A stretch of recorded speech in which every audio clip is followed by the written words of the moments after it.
through the night. Aim gonna fire, shoot me right. I'm gonna like the way. A gente continua aqui o nosso bate-papo com o consultor Luciano Salamacha. A gente falou aí no primeiro bloco sobre desafios das empresas, dos empresários. E você falou de um aspecto muito interessante aí, que é esse ciclo de luto aí, né? Esse ciclo Marta.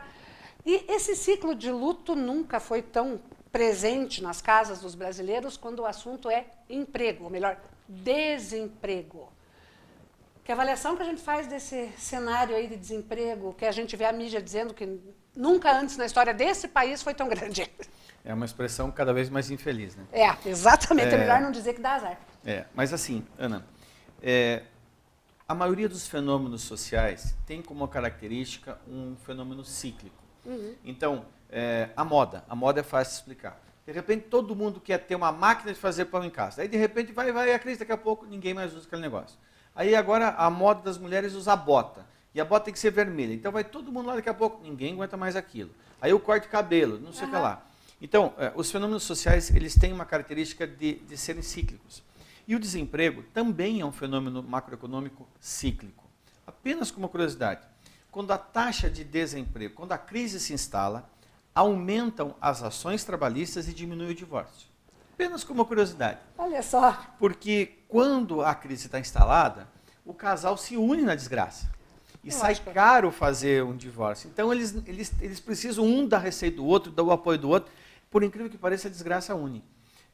Em contrapartida, as ações trabalhistas elevam, porque a pessoa está desesperada e ela vai ser movida por essa sensação de que tem direito a algo mais. Em contrapartida, quando a crise não existe, quando as coisas estão boas, diminui o volume de ações trabalhistas, porque ele sai do emprego e consegue outro, e eleva-se o divórcio. Porque agora eu estou mais solto, estou mais confiante para tocar minha vida independente. Olha que loucura.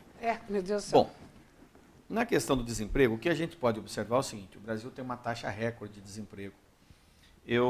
No ano passado, eu ganhei algumas garrafas de vinho, apostando com colegas da FGV a respeito de qual seria a taxa do desemprego no final do ano. Quando eu falava isso em março, a taxa de desemprego estava em 4,5%, eu disse que ia passar de 8%, meu amigo falou, a partir de 6% você já leva o melhor vinho que você quiser, e eu ganhei alguma garrafa de vinho nisso, porque nós já passamos de 2 dígitos. Mas é um alerta importante: desemprego sempre vai haver, fatalmente, assim como há a falta de pessoas qualificadas para funções específicas. Isso também sempre é uma variável existente no mercado, seja em crise e não crise. Só que tem um fenômeno que pouca gente se toca, e eu tenho procurado alertar, que é o problema do desemprego para a faixa até 30 anos de idade. Então, a dona de casa, você que tem menos de 30 anos, presta atenção no que eu vou falar agora. Quem tem menos de 30 anos entrou no Brasil, entrou no mercado de trabalho nos últimos 12.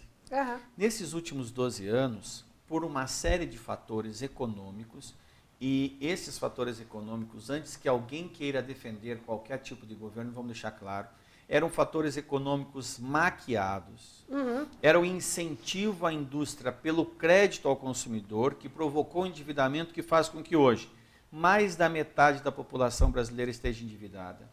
Mais de 23% tem dívidas com dificuldade de pagar, e metade desses 23%, seja cerca de 12 a 13% da população brasileira, não tem como pagar suas dívidas. Isso é culpa de uma política econômica, e eu já falei aqui várias vezes isso, que incentivou o crédito e não a produção.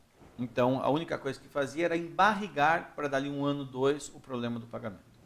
Essas pessoas de menos de 30 anos, que nos últimos 12 anos têm mais que 18 e menos que 30, quando foram ao mercado de trabalho procurar um emprego, elas tinham a seguinte situação: uma demanda maior que a oferta. Então, um exemplo, uma transportadora, esse é um cálculo de um amigo meu que tem uma transportadora, ele chegou a fazer uma conta que num determinado mês, ele ficou de 100 e poucos caminhões, ficou com quase 20 caminhões parados. Por quê? Porque ficou parado 2 dias um caminhão, aí outro 3 dias outro 4 dias outro, por problema, e quando ele viu, 20% da frota dele, um pouco menos, ficava 1 mês parado. Por quê? Porque o transporte dele é muito específico, um motorista para atuar naquele setor precisa de várias certificações, de vários treinamentos obrigatórios, E ele, antigamente, lá atrás, há 30 anos, ele pegava a ficha de um candidato e dizia assim, onde você trabalhou? Tal lugar. Vou ligar, vou perguntar como é que ele era. Depois, ele percebeu que já não estava tendo candidato. E aí ele tinha que contratar o menos pior. E por último, vamos fazer o seu teste? Pois não, respira. Não solta o ar. Já serviu, só de inspirar, já vi que você está vivo, está contratado. Porque não tinha mais. Você contratava o mais pior. Isso permitia que qualquer jovem que hoje tem menos de 30 anos, pudesse ingressar no mercado de trabalho sem preocupação alguma de buscar uma qualificação para diferenciar sua carreira, de tomar cuidado para não sair de uma empresa fechando as portas, de tomar cuidado se uma ação trabalhista não queima em certo ponto um profissional, porque algumas empresas são conhecidas no mercado como empresas que violam os direitos trabalhistas. E quando alguém entra com uma ação trabalhista contra aquela empresa, ele não suja o seu currículo, porque todo mundo sabe que ali principalmente no meio empresarial, pessoas que contratam sabem que ali sim é uma violação de direitos e que ele está pedindo é justo. Agora, tem empresas que cumprem rigorosamente todas as leis. E quando esse jovem entrava como uma trabalhista simplesmente porque não estava nem aí, outras empresas queriam ele foi construindo um passivo. Nesse momento, muitos desses jovens, e eu recentemente fiz uma palestra em São Paulo, e ao final vieram alguns jovens falar comigo. Professor, mas veja bem, a gente acreditou que a gente era bom, agora o pessoal, por que antigamente não pediram isso? Porque não é uma empresa que deve pedir para você, é você que deve se preocupar com a sua carreira. A empresa se preocupa em te contratar, quem se preocupa com a tua carreira é você. Quem tem aí os 40 anos de idade, acaba se dando bem hoje no mercado, porque ele já tem na sua memória cristalizada um período de dificuldade de qualificação.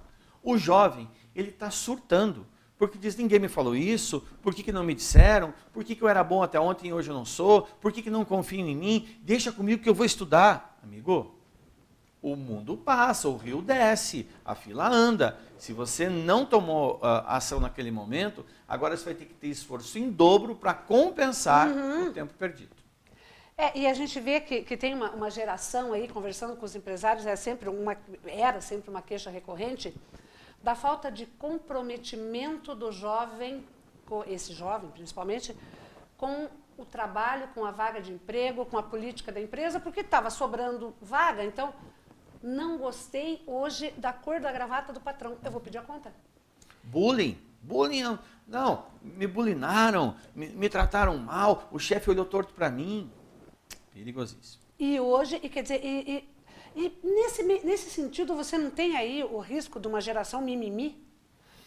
Essa geração tem.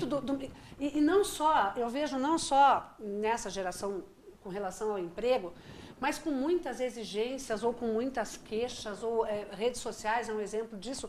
Nós não estamos vivendo uma era do mimimi, da muita reclamação de tudo? O lado bom da crise.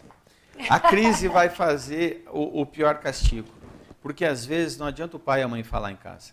Não adianta o patrão, o chefe que quer o bem do profissional alertar ele que ele tem que se desenvolver. Ele se achava no direito. E eu tenho escutado muito essa questão da geração mimimi, que é uma geração que fica cheia de 9 horas se queixando de tudo. Ana, o mundo cobra o seu preço. E a crise, para essa geração, vai fazer com que essa geração não alongue esse período de frescura. Sorte deles. Sorte deles, é isso que eu quero dizer. Porque hoje o remédio vem a cavalo. As empresas não querem ir à forra, as empresas precisam sobreviver. E o jovem que começou de onda, ele não é convidado a repensar, ele é convidado a não voltar. Para você ter uma ideia, Ana, pouca gente sabe disso. Mas alguns setores estão sofrendo, um deles, por exemplo, é o setor da medicina. Algumas pessoas estão evitando se submeter a procedimentos cirúrgicos, por exemplo. A pessoa tem um problema de estômago, uma gastrite, alguma coisa que precisaria fazer uma cirurgia. E o médico diz, olha, é bom a gente operar, porque isso vai melhorar o teu estado de saúde, vai melhorar a tua qualidade de vida. Diz, doutor, eu só não posso operar agora. Não, mas o teu problema é dinheiro? Não, doutor, tem um plano de saúde. O problema é que se eu ficar 15 dias longe da empresa afastado, pode ser que a empresa redistribua todas as minhas atividades e esprema de tal forma os meus colegas e eu possa ser dispensado. Então, medo de perder o emprego. Medo de perder o emprego está afetando a saúde das pessoas. Por quê? Porque, de certa maneira, o mercado empresarial ele é sensível ao que acontece. Aí nós podemos abrir aqui em duas correntes. Uma corrente socialista e uma corrente capitalista. A corrente socialista, que faz passeata, que quebra banco, que faz não sei o que lá, é uma corrente que diz assim, as empresas, elas vão extorquir o pobre do trabalhador, vão sugar o seu sangue e não sei o que lá. Um pedaço das empresas pode até conseguir fazer isso, pode até conseguir. Entretanto, a linha capitalista diz assim, a empresa só paga salário quando tem dinheiro para pagar. E para ela pagar salário, ela tem que ter um volume de receitas, no mínimo, maior ou igual ao volume das despesas. Se as despesas estão maiores, e se eu não consigo aumentar o meu faturamento, eu vou diminuir. Vamos dar um exemplo praticíssimo aqui. Um boteco, em qualquer bairro de Ponta Grossa, em que o bodegueiro tem um auxiliar para servir pinga. Se as pessoas estão tomando menos pinga, ou se o valor da pinga aumentou e ele não consegue cobrar a dose de pinga, o famoso rabo de galo, mais, ele vai ter que se livrar do atendente e dizer assim, vou passar a servir a cachaça. Ou até, os bêbados de plantão, já vou calibrar ali, eles mesmos se servem, nem que eu perca um pouquinho mais barato que eu pagar aquele cara. Ele vai ser self-service agora, a cachaça. Em bom português, ele acaba de implantar dentro do boteco dele o princípio que eu falei lá no começo da nossa entrevista, de produtividade. Exatamente. Ele está tendo que ter mais com o mesmo recurso. Isso significa que hoje o profissional que quiser ter uma postura um pouco arrogante, já passou, Ana. Já passou. Tem muita gente no ano de 2016 vivendo o ciclo do desemprego e do choque da realidade. Esse jovem, geração mimimi que você falou, foi convidado a sair de uma empresa. E foi feito um acordo. Ele entra com a bunda e a empresa com o pé. Exatamente. Tá, sai daqui. Passa-se o primeiro mês. Como é que tá? Aproveitei para viajar. Eu queria viajar, eu queria conhecer o mundo, fui viajar. Precisava de um retiro sabático. Virou moda agora, né? Retiro sabático. Tudo é sabático. Aliás, a maioria não sabe o que é. Mas é um retiro sabático. Aí, passa-se o segundo mês e ele começa a dizer assim, olha, se encontra ele de novo. Como é que tá? Rapaz, me pintou um monte de oportunidade. Mas é engraçado, o pessoal exige um monte de coisa para pagar pouco. Para me pagar pouco, eu prefiro não fazer. Então, seguro-desemprego. Que também já mudou. Seguro-desemprego já acabou aquela farra do boi. O cara tem que ir lá, tem que fazer cursinho, tem que mostrar, porque no seguro-desemprego, se eles oferecerem uma vaga e ele não aceitar, ele não está mais habilitado ao seguro-desemprego, ele não quer trabalhar. Exatamente. Aí, e vem mais coisa por aí, tá? Em relação aí do segundo para o quarto mês é isso. Olha, está pintando umas oportunidades. Quinto e sexto mês. Como é que tá? Então, rapaz, eu ia ligar para você. Você não está sabendo de nada, não? Mas que área você quer? Qualquer um, eu quero trabalhar. E do sétimo mês em diante, ele começa a pedir o que for, porque ele tem um choque de realidade.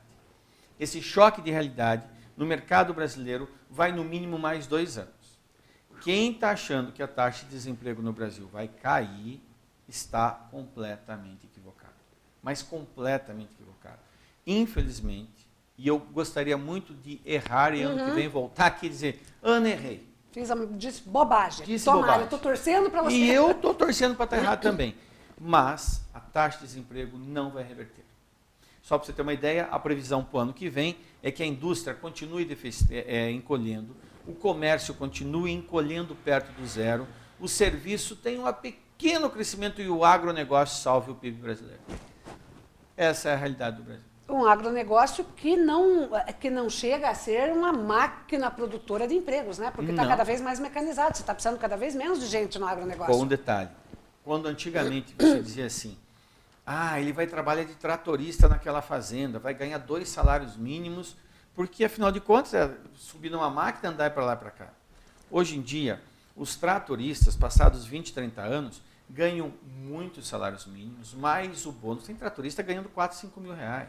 Mas é que para ele manusear uma máquina de 300, 500 mil reais, o dono da fazenda entendeu que ele precisa de uma qualificação diferente. Hoje existe agricultura de precisão. Hoje, ele está andando num trator, com um ar-condicionado, com um GPS lá ligado, que dá uma diferença de produtividade de 20 centímetros. Tudo ligado a um computador que vai dizer exatamente como é que está se comportando. Eu preciso de gente qualificada para isso. Menos gente, mais qualificada. Esse é o painel do agronegócio no Brasil. E vamos agora traçar um painel da nossa princesa dos Campos Gerais, aí nos seus 193 anos, no próximo bloco? Fechadíssimo. Então tá. É um instante só e eu já volto, não saia daí. do the night. Game gone.